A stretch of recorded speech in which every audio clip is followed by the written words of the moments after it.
be seated. One of these days I just have it in my mind, I'm going to say, please keep standing, just to see what people are going to do. No. Mary, at the tomb, in the graveyard, weeping. Haven't, at some point in our lives, we ever been there, done that? Someone died, a beloved spouse, a parent, a child, a best friend. Can you remember the heartache, the numbness, and how much loss ached within you? There's Mary, weeping in the garden, alone. Mary had seen the empty tomb and then run to tell Peter and John, who came running themselves. They first saw the tomb, then Peter first, John later went in and saw that it was truly empty. Peter and John knew something had happened. The text goes so far as to say John believed, but we're not sure what he believed, because the text says he saw and believed, for as yet they did not understand the scripture that he must rise from the dead. So believing something and confused about a very great deal, Peter and John leave. They wander off, leaving Mary all alone at the tomb. Mary, still weeping, musters her courage and she peers into the tomb to find that it's not empty at all. It's filled with angels. How did that happen? Specifically 2 angels. They sat where Jesus' body had been laid and wrapped, and they speak to her. That an angel would speak to a woman in this patriarchal of a society tells you that we're no longer in the Old Testament, that something new is going on. And they say to her, "Woman, why are you weeping?" You know, I roll that around in my mind, and I imagine if someone I didn't know came up to me at a funeral for someone I really cared about and said, "Oh, John, don't cry. He or she's in much better place now." I might nod, but to be honest, I'm not sure I'd find that a very helpful comment. I'm not sure that telling me not to cry would dry my tears at all.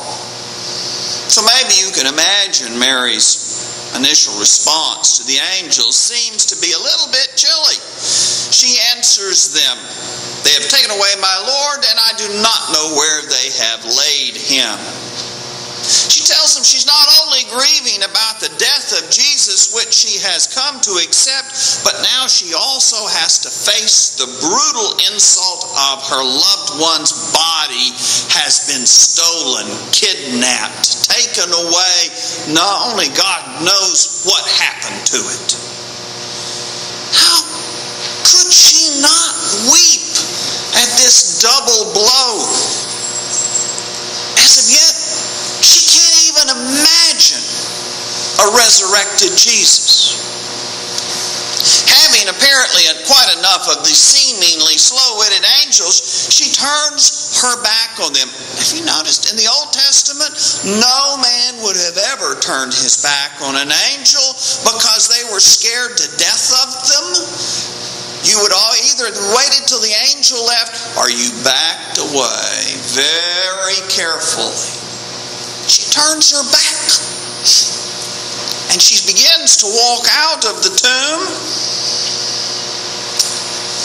and she sees a man, not an angel.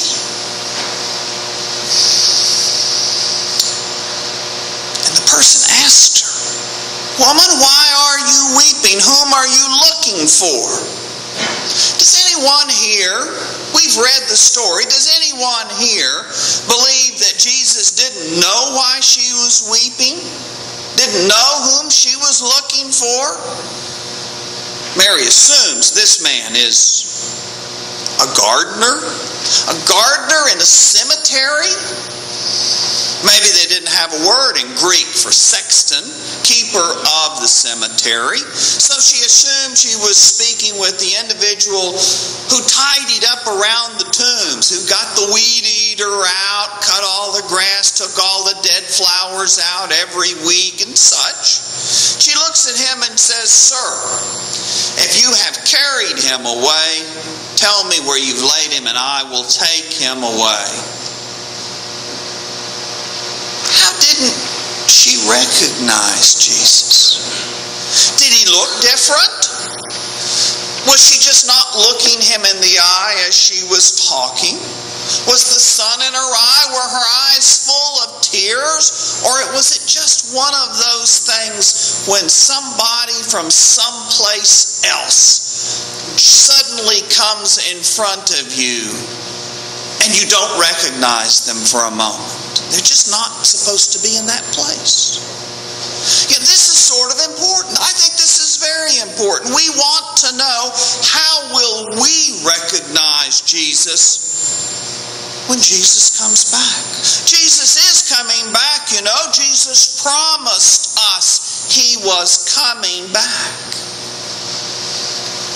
Mary doesn't recognize Jesus until he calls her by name. Instantly she knows, and I think that's the way it's going to be for us too. When Jesus comes back, we're not going to recognize Jesus by the color of his skin, the color of his eyes, or his hair. Oh, this may blow your mind. It blows mine. We're not even guaranteed to recognize Jesus by gender. The Bible just really doesn't make that much clear. We'll see.